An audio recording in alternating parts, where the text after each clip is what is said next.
आज हम लोग सेमुसी भाग 2 दसम वर्ग CBSE का पाठ 4 शिशु लालनम शीर्षक का हम लोग वाक्यार्थ श्रवण करने जा रहे हैं।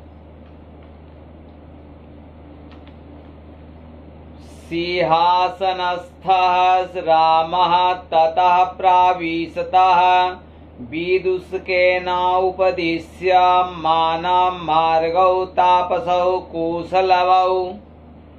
सिंहासन पर राम बैठे हैं।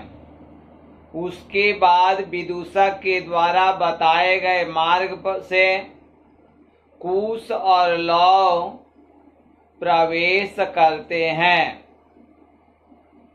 विदूषक ने कहा, इता इता आर्यौ, हे आर्य इधर से।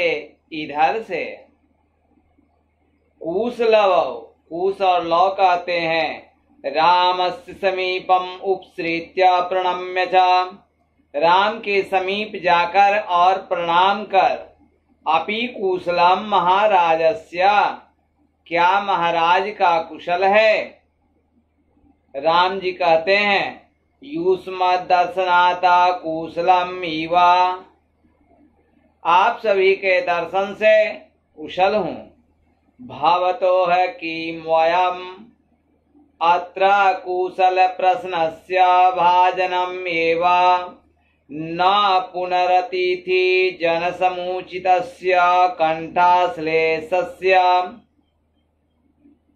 आपका क्या हम लोग यहाँ कुशल पूछने के पात्र हैं? पुनः अतिथि जन का उचित गले से गले मिलना मात्र ही परित्यज्य अहो हृदय ग्राही स्पर्श। उसके बाद बोल रहे हैं कि यह हृदय ग्राही स्पर्श है, यानी हृदय को स्पर्श करने लायक है। आसनार्धम उपवेशयति, आसन पर बैठे हुए हैं। उभौ, वे दोनों राजासनम खलु एतत् न युक्तम अध्यासितुम, यह अवश्य राजा का आसन है। आसन पर बैठना उचित नहीं है। राम कहते हैं सव्यवधानम न चरित्र लोपाय, यह रुकावट चरित्र लोप के लिए नहीं है। तस्मात् अंकः व्यवहितम मध्यस्थाम सिंहासनम, सिंहासन पर बैठे हुए राजा अपने गोद में बैठाना चाहते हैं। अंकम उपवेशति, गोद में बैठते हैं। उभौ, वे दोनों अनिच्छाम नाट्यतः, अनिच्छा का नाटक करते हैं। राजन अलम अति दाक्षिण्येन, हे राजन बहुत दयालुता मत कीजिए। अलम माने मत करें, बहुत सा है। इसका अलम माने मना करने के भी अर्थ में होता है। बंद करो, रोक दो, काफी है, बहुत से अर्थ हैं इसके। राम अलम अति शालीनतया, राम बोलते हैं अति शालीनता मत करो। भवति शिशु जनो वयो अनुरोधात गुण महताम अपि लालनीया एव, ब्रजति हिमकरोऽपि बालभावात् पशुपति मस्तकम मस्तकेतक छदा छेदतत्वम। कहा गया कि गुण की अधिकता होने पर भी, यानी गुण की महत्ता होने पर भी कम उम्र वाले शिशु जन पालन करने योग्य होते हैं। जैसे उदाहरण में कहा गया, हिमकर माने चंद्रमा भी बाल भाव के कारण पशुपति के मस्तक पर, यानी शंकर जी के मस्तक पर केतक छदत्वम, केतक फूल की माला की भांति, जूड़ा में लगे हुए की भांति, केतक का फूल का जो माला से बना हुआ जूड़ा रहता है उसकी भांति क्या करते हैं, शोभता है। एक बार फिर समझिए, कहा गया कि गुण की महत्ता होने पर भी कम उम्र वाले बच्चा क्या होता है, लालन करने योग्य, यानी पालन करने योग्य होता है। जिस प्रकार से चंद्रमा बाल भाव के कारण शंकर जी के मस्तक पर केतक फूल के जूड़ा की भांति शोभता है। राम जी कहते हैं, ईशा भवतो सौंदर्यवलोक जनितेन कौतूहलेन प्रेक्षामि क्षत्रिय कुल पितामहयो सूर्य चंद्रयो को वा भवतो वंशस्य कर्ता।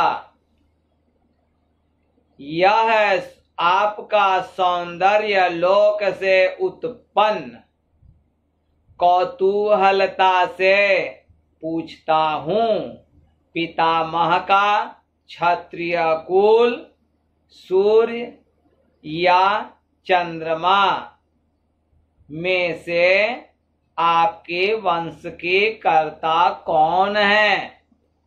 कहने का मतलब यह है कि मैं आपके दादाजी का, पितामह के वंश का जो कर्ता है, सूर्य कुल हो चाहे चंद्र कुल हो, ये दोनों में से किस कुल के आपके कर्ता हैं।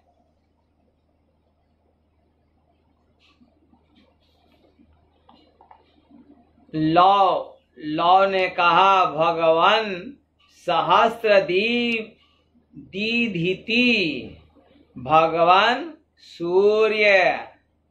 राम ने कहा, कथम अस्मत् समानाभिजनौ संवृतौ, कैसे हम सबके समान वंश वाले से संबंधित है। विदूषक ने कहा कि द्वयोः अपि एकमेव प्रतिवचनम, क्या दोनों का एक ही वचन है। तो लौ कहते हैं, भ्रातरावाम सोदर्यो, हम दोनों सहोदर भाई हैं। राम ने कहा, समरूपा शरीर सन्निवेशः वयस्तु न किंचिद अनंतरम। कहा गया कि समान रूप है, शरीर का वेश समान है और आयु में कुछ भी अंतर नहीं है। तो लौ ने कहा, आवाम यमलौ, हम दोनों जुड़वा हैं। राम ने कहा, संप्रति युज्यते किम नामधेयम। राम ने कहा, इस समय उचित है, क्या नाम है। लौ ने कहा, आर्यस्य वंदनायाम लव इत्यस्मानम श्रावयामि। आर्य की वंदना में लौ ऐसा स्वयं को सुनाता हूँ। कुशम निर्देश्य, कुश को निर्देश करके आर्यो अपि गुरु चरण वंदनायाम, आर्य भी गुरु चरण वंदना में। कुश ने कहा अहमपि कुशः इत्यात्मानं श्रावयामि। कुश ने कहा मैं भी कुश ऐसा स्वयं को सुनाता हूं। राम ने कहा अहो उदात्तरस्यम्य समुदाचारः, ऐ शिष्टाचार उदारशीलता है। किम नामधेयो भवतो गुरु, आपके गुरु का नाम क्या है? लौ ने कहा ननु भगवान वाल्मीकि है, भगवान वाल्मीकि है। तो राम ने कहा केन संबंधे न, किस संबंध से? तो लौ ने कहा उपनयनोपदेशेन, उपनयन के उपदेश से, उपनयन के संबंध से। उपनयन संस्कार होता है, उसी संस्कार के उपदेश से। यानी वाल्मीकि ने उन दोनों बच्चों का उपनयन भी कराया है, इसलिए उनका उसी उपनयन संस्कार के उपदेश से गुरु का संबंध है। राम अहम अत्र भवतो जनकम नाम तो वेदितुम इच्छामि। राम बोले कि मैं यहाँ आपके पिताजी का नाम जानना चाहता हूँ। लौ ने कहा नाही जानामि यस्य नामधेयम्, मैं इनका नाम नहीं जानता हूँ। ना कश्चिता यस्मिन् तपोवने तस्य नाम व्यवहरते, और इस तपोवन में उनके नाम का उपयोग नहीं होता है। राम ने कहा हो महात्म्यम, ऐ महत्ता है। कुश ने कहा जनामि हम तस्य नामधेयम्। कुश बोले मैं उनका नाम जानता हूं। कुश ने कहा, तब राम कहते हैं कथ्यताम, कहिए। कुश ने कहा नीरनुक्रोशु नाम, नाम बताया निर्नुक्रोश। निर्नुक्रोश का अर्थ होता है निर्दय, यानी नाम क्या है? निर्दय, यानी निर्दयी नाम है। तो राम ने कहा वयस्य पूर्व खलु नामधेयम्, मित्र नाम तो अद्भुत है। विदुषक विचिंत्य, सोच करके, एवं तावत पृच्छामि निर्नुक्रोश इति क एवं भणति। इस प्रकार तब तक पूछता हूं कि निर्नुक्रोश माने निर्दयी ऐसा कौन इस प्रकार के बोलते हैं? तकुश ने कहा अम्बा, माता कहती है ऐसा। विदुषक ने कहा किम कुपिता इव भणति उत प्रकृतस्था, क्या क्रोधित होकर के ऐसा बोलती है या स्वाभाविक है?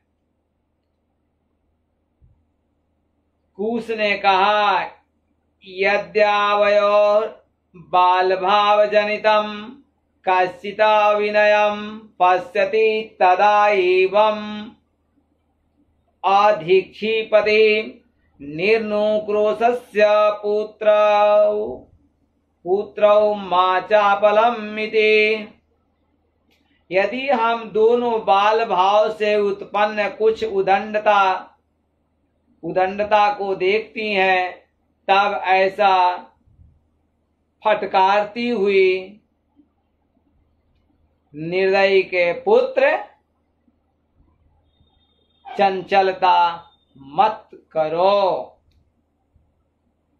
विदूषक ने कहा, ये तयो यदि पितुर्निर्नुक्रोश इति नामधेयम् एतयो जननी तेन अवमानिता निर्वासिता एतेन वचनेन दारकौ निर्भर्त्सयति। एतयो यदि, इन दोनों की यदि पिता निर्नुक्रोश हैं यानी निर्दयी हैं, ऐसा निर्दयी नाम है, तो इन दोनों की माता उनसे अपमानित होकर के या निकाली गई होने के कारण ऐसा कठोर वचन से फटकारती है।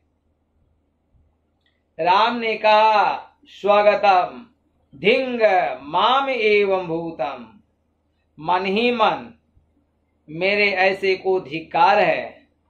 सा तपस्विनी मत कृतेन अपराधेन स्वापत्यमेव मन्युर्गर्भैर अक्षरैर निर्भत्सयति।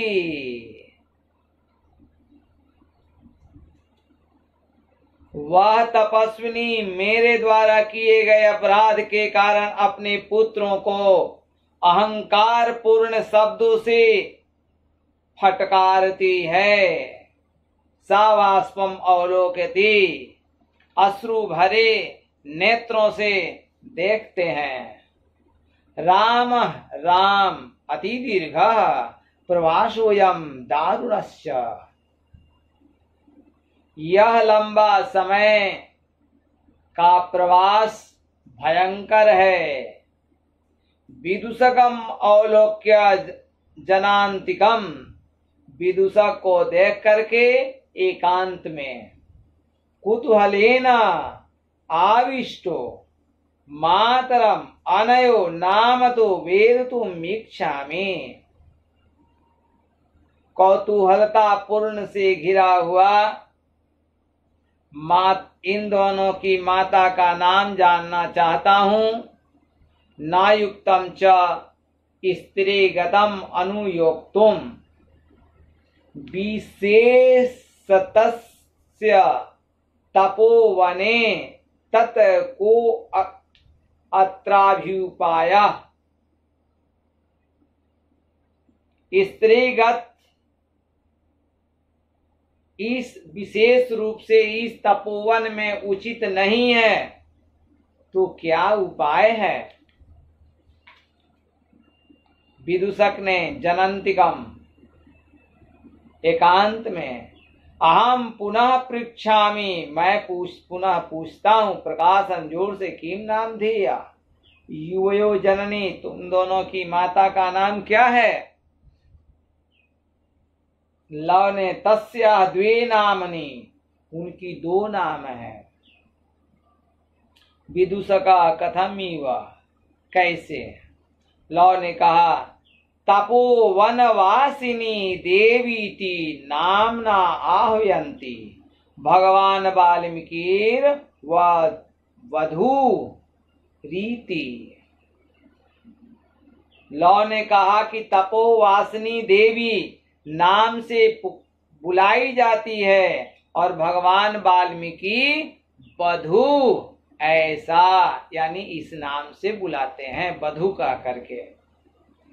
राम अपि च इतस्तावद वयस्य, मित्र इधर मुहूर्त मात्रम, यह मुहूर्त मात्र है। विदूषक उपसृत्य, समीप जाकर के, आज्ञापयतु भवान, आप आज्ञा दीजिए। राम ने अपि कुमारयो अनयोर अस्माकं च सर्वथा समरूपा कुटुंब वृत्तान्त।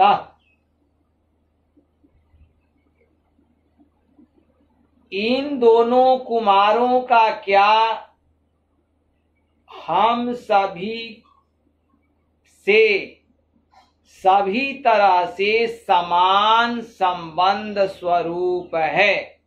माने हम लोग के वंश से मिलता जुलता टोटल है इन लोगों का, यानी इन दोनों का, किसका, लव और कुश का। आज जो बात कही गई माता के संबंध में वो भी लगता है कि वही है, ऐसा अनुभव कर रहे हैं। नेपथ्य में ई अति वेला संजाता रामायण गानस्य नियोग किमर्थम न विधीयते। यह समय रामायण के गान का हो गया है, क्या तैयारी नहीं हो रही है। उभौ, वे दोनों राजन, उपाध्यायादु अस्मान त्वरयति। हे राजन, उपाध्याय का यानी गुरु के दूत का हम लोगों के प्रति तीव्रता है। राम राम मयापि सामान्य एव मुनि नियोग।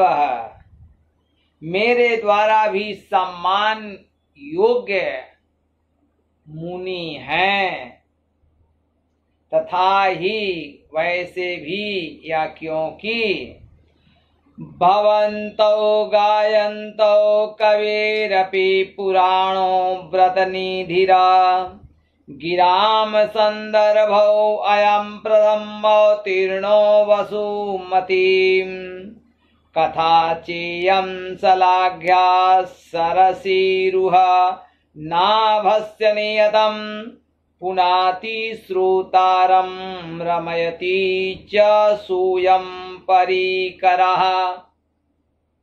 कहा जा रहा कि आप दोनों गाने वाले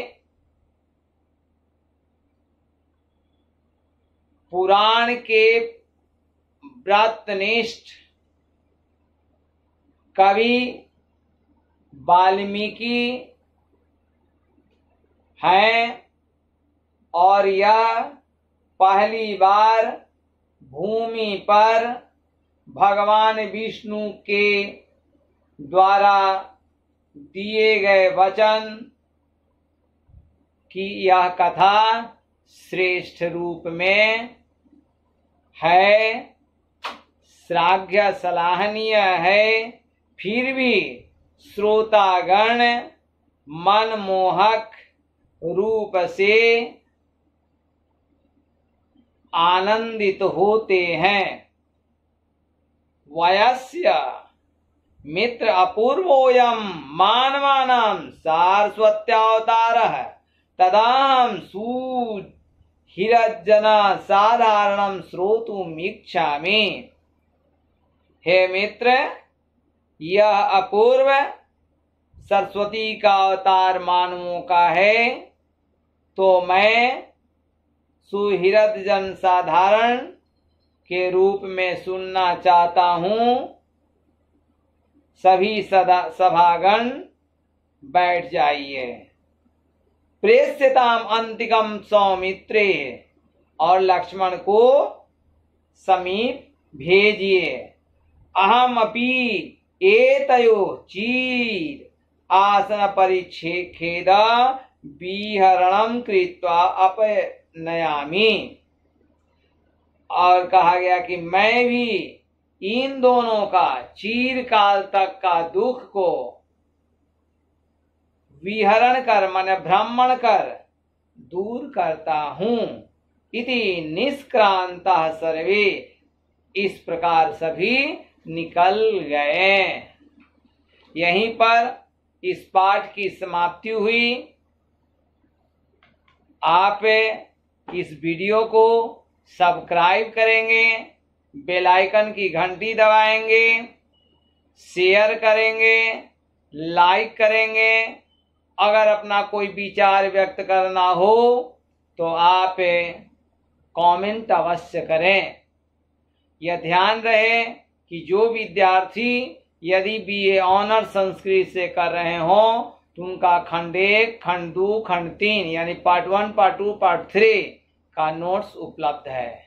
यही नहीं, अगर एमए संस्कृत से कर रहे हो तो खंड 1, खंड 2, खंड 3, खंड 4 का नोट्स उपलब्ध है। आप सब्सक्राइब करना और बेल आइकन की घंटी दबाना नहीं भूलेंगे। सब्सक्राइब करने से मेरा प्रेरणा स्रोत स्वरूप होता है, मैं प्रेरित हो जाता हूं, और बेल आइकन की घंटी यदि आप दबा देते हैं तो आपका नोटिफिकेशन मिल जाता है। कहने का मतलब कि जब जब मैं वीडियो कोई लोड करूंगा तो आपको यह सूचना प्राप्त हो जाती है। इस वीडियो पर मेरा मोबाइल नंबर अंकित है। जिस विद्यार्थी को कोई पूछना हो, कुछ समझना हो, नोट्स की लेना हो, इस संबंध में जानकारी प्राप्त करना हो, तो इस मोबाइल नंबर से फ़ोन करें और हमसे संपर्क करके ज्ञानार्जित करें, मार्गदर्शन लें या नोट्स प्राप्त करें। धन्यवाद।